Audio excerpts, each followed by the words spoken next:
Budong, ano balita? Tama ka. Nakatakas nga yung mag-ina. Si Senny parang palos.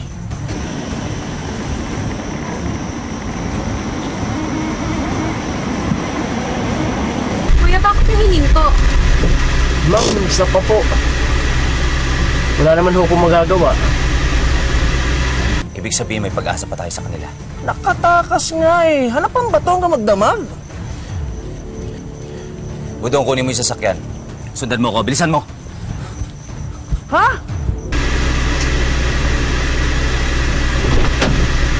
Rod?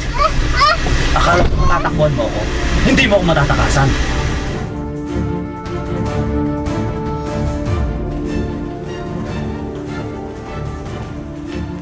Ayun si Jonas! Jonas! Scarlett! Tita! Jonas! Ano nangyari? Nakita niyo? Sinusundan ko kanina pero hindi ko inabutan eh. Subukan ko sa parking lot. Patatakbuhin mo kami doon? Hindi na, ako na lang. Hindi. Kasama tayo. Halika na. Tita, dito na lang po kayo ha. Diaz, kunin mo yung kotse. Pakintay na lang po si Diaz. Ako na lang po maghahanap pa. Scarlett, tita. Ma. Magantay na lang tayo dito. Makikita din natin si Isabel. Tama na, Rod! Bitiwan mo ako! Pakawalan mo na kami! Hoy, ano ginagawa mo? Ikaw, huwag kang makialam!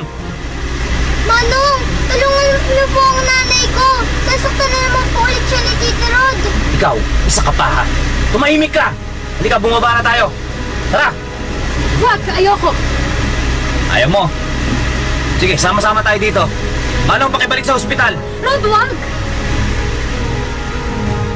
Halika na. Hindi mo ako matatakasan. Halika na! Ayoko nga sabi! Huwag ka nang pumalag. Hindi ka na makakatakas. Tama na, Rod. Hindi mo naman makuha yung anak ko. Bitawan niyo po si nanay! Ikaw, isa ka pa ha? Isa ka pang bata ka. Ang tigas ng ulo mo ha? Tumahimik ka! Bitawan niyo Sinabi si ko, nanay! tumahimik ka na ha? Tumahimik ka ng bata ka! Masyado ka tigas ng ulo mo! Pati bata pinapatuloy mo! Sinabi ko, huwag kang makialam! Sige na. Nay, Maya, sige. Tumakbo ka na. Tumakbo ka na.